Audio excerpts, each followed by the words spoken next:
Hello दोस्तों। तो स्वागत करता हूं मैं आपका अपने यूट्यूब चैनल पर। So guys, today we will discuss about a very interesting topic which is related board exam. अभी 24 अप्रैल को जो कि टल गया है बोर्ड एग्ज़ाम, उस पर हम लोग बात करने वाले हैं। और ये बोर्ड एग्ज़ाम अभी टल गया है, परंतु आप लोगों को ये जो इंटरेस्टिंग टॉपिक मैं बताने वाला हूँ ये बहुत ही ज़्यादा इंपॉर्टेंट है और हर बार पूछा गया है, क्योंकि 1-2 साल को छोड़कर नहीं, हर बार ये पूछा गया है। अयोध्या सिंह उपाध्याय हरिऔध का पहले आप जीवन परिचय याद कर लीजिए, उसके बाद जो मैं बताने जा रहा हूँ आप उसको कर लीजिए। तो चलिए शुरू करते हैं।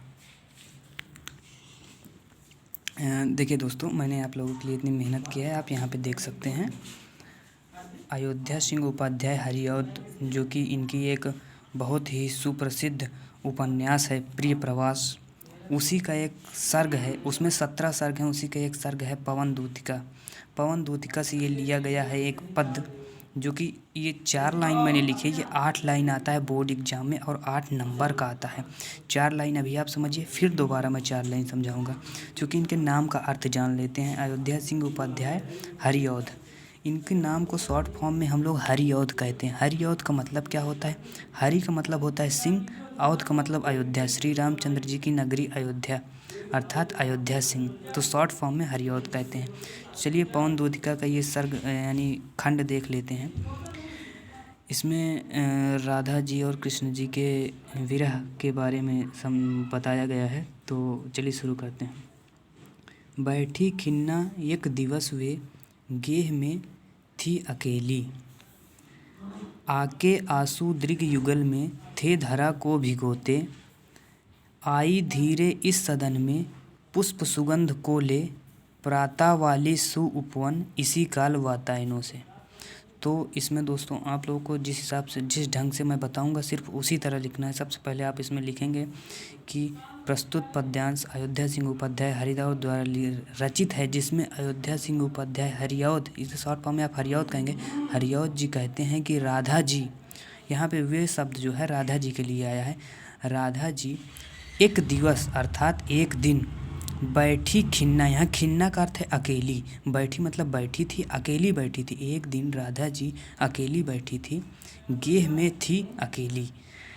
एक दिवस वे गेह में थी अकेली, एक दिन राधा जी, गेह मतलब ये घर का पर्यायवाची है। एक दिन राधा जी अपने घर में,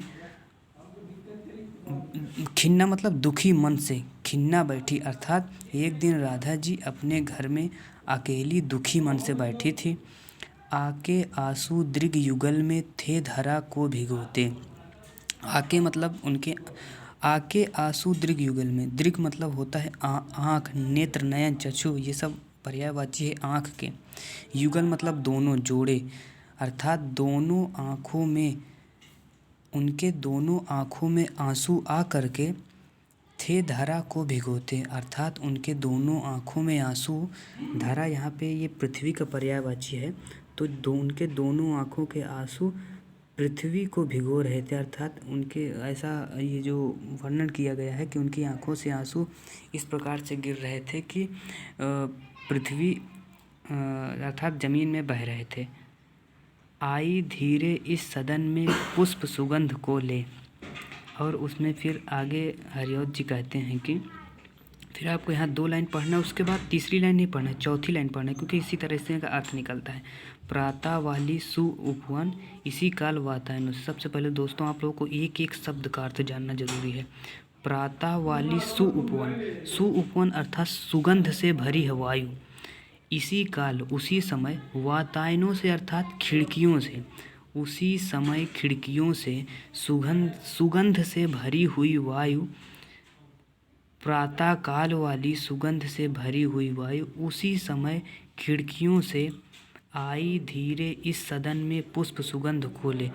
पुष्प की सुगंध को अपने साथ ले करके सदन अर्थात घर में धीरे से आई, इस पूरे का अर्थ है कि उसी समय सुंदर वायु खिड़कियों से, उसी समय प्रातः काल वाली सुंदर वायु खिड़कियों से पुष्प की सुगंध को ले करके उनके कक्ष में, अर्थात राधा जी के कक्ष में धीरे से आई। तो एक बार फिर से पूरा देख लेते हैं। बैठी खिन्ना एक दिवस वो गेह में थी अकेली, ये राधा जी इसमें राधा जी के बारे में बताया गया है। वे का अर्थ राधा जी एक दिन अपने कक्ष में अकेली दुखी मन से बैठी हुई थी। आके आंसू दीर्घ युगल में थे धरा को भिगोते। उनके आँखों में आंसू आ करके, उनके दोनों आँखों में आंसू आ करके इतने मतलब आंसू इतनी तीव्र गति से आ रहे थे कि वो धारा को भिगो रहे थे, अर्थात पृथ्वी को गीला कर रहे थे। आई धीरे, फिर उसके बाद तीसरा नहीं पढ़ना है, चौथा पढ़ना है। प्रातः वाली सुपवन इसी काल वातायनों से। प्रातः काल की सुपवन अर्थात सुंदर वायु, प्रातः काल की सुगंधित वायु उसी समय खिड़कियों से उनके कक्ष में धीरे से आई। पुष्प सुगंध को ले, पुष्प के सुगंध को लेकर के उसी समय धीरे से आई। Thanks for watching. Comment if you want to next.